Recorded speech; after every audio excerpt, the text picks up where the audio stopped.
Lethargic Sloth here, and it's time to rank the songs from the London Eurovision party. I'm not going to spend too much time per song on here. If you want to hear my opinions for each song, I did a complete reaction for every single song on the list. I will make a playlist, and I'll have this at the top, and then I'll have each song down there. So if you want to see a lot of opinions, then check those out. So this is my subjective personal opinion on my rankings of how the performances went. This is not my top list. This is not my order of my favorite song. My favorite song is not considered here. I am strictly basing this on the performances I feel were the strongest at London Eurovision party. That's it.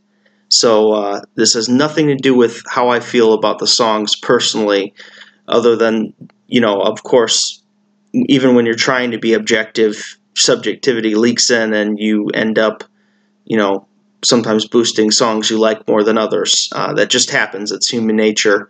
But I tried to look at this as objectively as I could and rate the songs based on their performance today. So maybe a song that I loved in Amsterdam, maybe I didn't love today. So that's just kind of how it goes.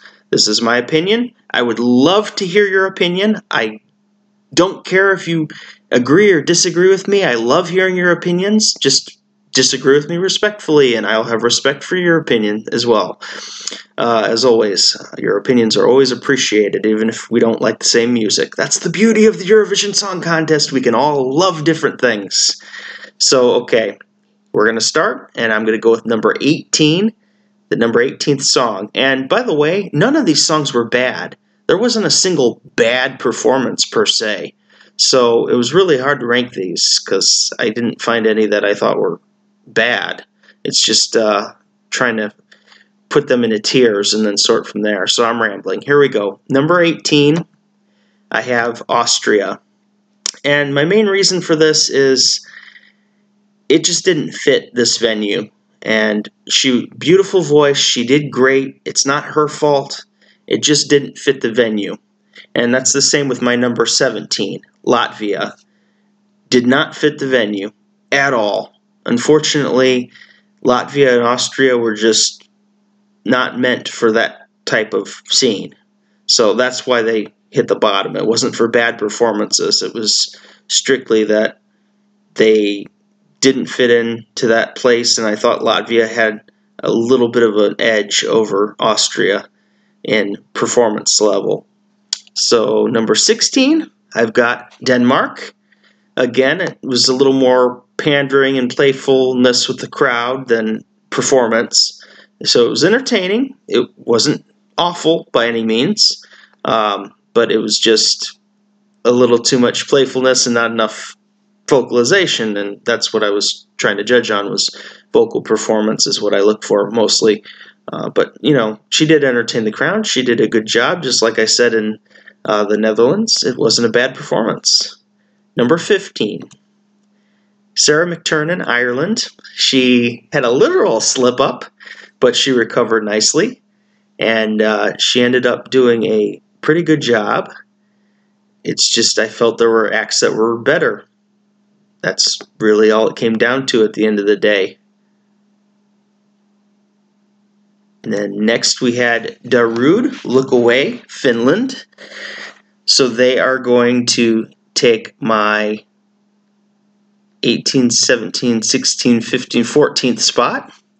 So they're 14th because it was a good show, but I felt like the not having the box there kind of took away from the message, and it was good, it was fun, but it just didn't really stand out amongst a lot of the other songs. So 13, I have Lake Malawi, Friend of a Friend. Again, a good performance, but it feels a little more epic on a bigger stage. I like it, like the song. I thought they did good. You know, this might be one where people disagree with me. They might have it a little bit higher. This is just how I felt on this day. I think they do better on a bigger stage, more room to run around. Albert has a lot of energy. You know, it's just confined. So that's why I put them here at 13. Number 12, I have Lea Fire of Love. They weren't bad at all. They were very good. Maybe they were too good because everybody was accusing them of playback or, faking the performance and lip syncing. I don't know. Just depends if you take their word for it or not. But I like the live version of what they do so much better than the studio. And I only have them here because there were just other performances that impressed me a little more today on this moment.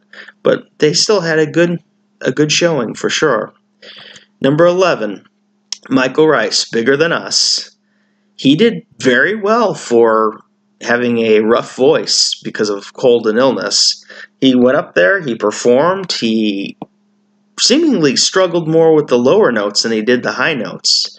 But he gave us a really nice, strong, heartfelt performance, and I really enjoyed what he did out there. He made his hometown fans proud, I would say. Number 10, Belgium, Eliot, Wake Up. He did good. Vocally, he was solid. I thought it was a nice performance. So he went up there, he did what he had to, and yeah, Belgium looks strong, potentially to make the finals. So number 9, I've got John Lundvik from Sweden.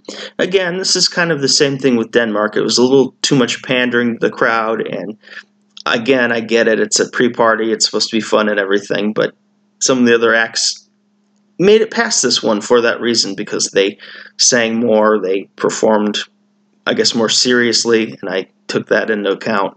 But John sounded fantastic when he was singing, so he's going to be just fine. He's going to be a favorite to potentially win Eurovision 2019. So actually, number 8, I've got Yuri with Run with the Lions because I love this guy's falsetto. I probably overranked him and put him higher than anybody else in the entire thing because I just really love the song. It's fantastic, and I admire the guy's voice. As a vocalist, I love his falsetto. I love this song. Again, I probably like this more than almost everybody. I'm sure there are other people that like it more than me, maybe, but I just see it at the bottom of people's lists, and I'm like, oh gosh, I can't do that because of his voice. He's just phenomenal. But I gave him the number 8 spot. So number 7, I have Norway. Why is it so low, you may ask? Well, I just saw them in Latvia give a better performance. I've seen them in Amsterdam give a better performance. It's just for today. They are capable of a lot more, and like Tom said, he'd lost his voice. Just, again, based on the venue, it's harder to get a clear, concise picture of who they are in that little confined area, and anywhere else they'd probably be in the number 1 or 2 spot, but I have them at 7 today just because of the constriction of the venue, and just they must be exhausted. They've been the only act that's gone to every pre-party so far, so it's more of that, but again, absolute contenders to win the contest. Number 6, I've got Victor Crone with Storm. Estonia really impressed me. He came out in a suit, and I was like, what the hell with the suit? What's the deal there? And he ended up just starting out slow and building up. He was like a storm. He came in there and he just dominated his performance. It was awesome. So that's why he gets the number 6 spot. So number 5, Jonida Maliqi, Ktheju Tokës. One of my favorite singers here. She just was phenomenal as always. Again, I blame the venue probably for her getting 5th and not going a little bit higher. It just wasn't the right setting for the song, and she still did phenomenal. That's why she's so high.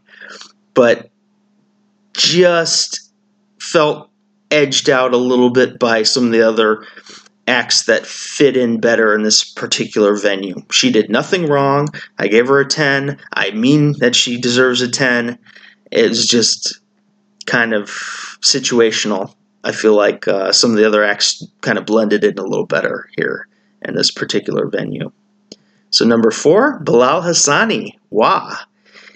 He did phenomenal. I think the reason that I am so high, this is a song I gave a 4 to, when I did the review. And that's changed, you know, it jumped from a 4, and now it's probably more around an 8. I gave it a 10 for this particular performance because I was so blown away with how much the improvement was.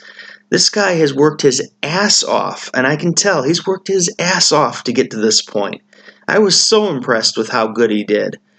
And, you know, he came out there confident. I think that's the difference, is the confidence. He had the spark, the confidence, he found it. He really found his voice, and he came out there and just did amazing. So, supposedly there's going to be a revamp, and it's going to be revealed during the rehearsal. We're not going to see it before then, so it's really going to be interesting to see the dynamic here. And, you know, France might find itself in contendership again. Who knows? Number 3, Duncan Lawrence, Arcade.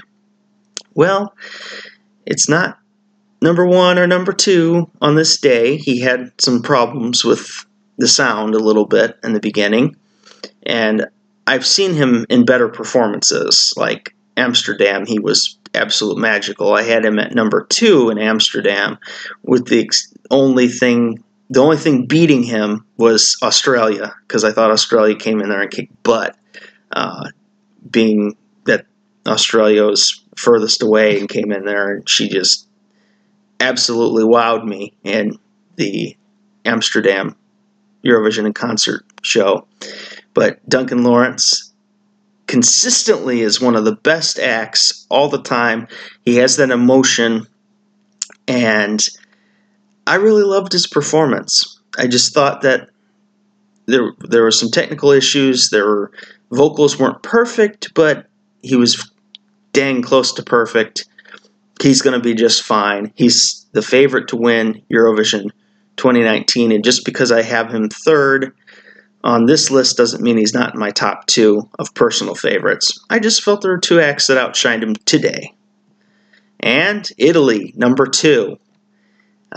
Mahmood really impressed me. I thought it was a good performance. I thought it was a very solid performance. It was nice to see him with the Eurovision crew and coming out there and really showing off who he is as a musician.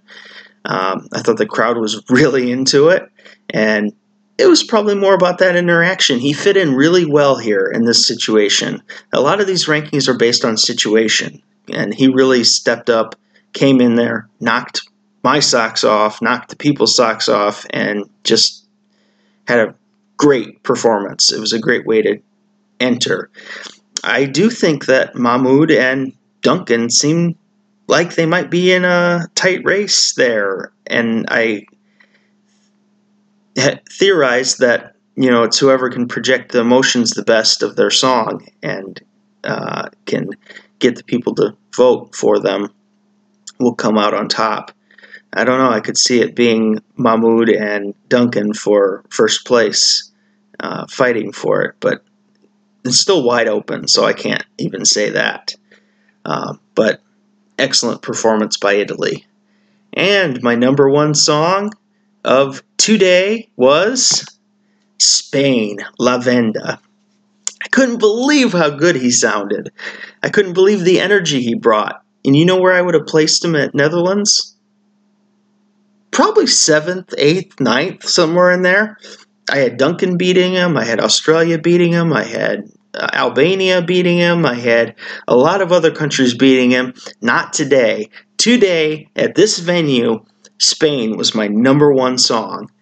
It was energetic. His voice sounded perfect for him. I mean, he usually has that ragged sound and everything. He just sounded very good vocally, and it sounded like he could keep up with anybody.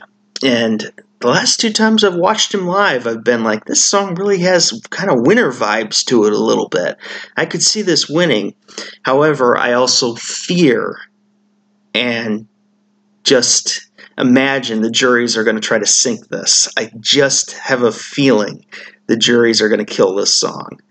I don't want to be right about that, but I could see the televotes coming in and him getting about 3rd, 4th, 5th in the televotes, and then the jury's giving him like 20th or something. Like he gets Mellovined this year, you know, where Mellovin got so much of the popular vote and then the jury just gave him nothing. It just was ridiculous. So I could see that happening with Spain, unfortunately. But who knows, maybe Spain could win this year.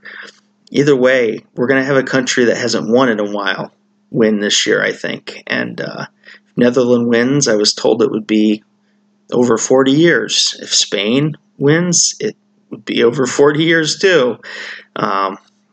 It's really going to be an interesting run to the finish line. We have a lot of songs that could win the competition, and maybe we'll get a first-time winner like Cyprus. Who knows? It's wide open at this point. All I know is I'm excited for Eurovision 2019.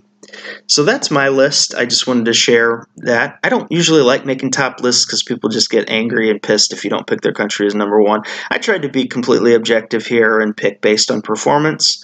So like the video, please, if you think I did a good job with that. I tried. I had my top two, didn't get any better than third and fifth, so I think I did okay in kind of sorting through them. Let me know who won for you and maybe who lost for you, because I always like hearing your opinions too. Like I said, I love hearing it even if we don't agree. We don't have to agree. That's the beauty of Eurovision. We all have our own opinions, so let's share them.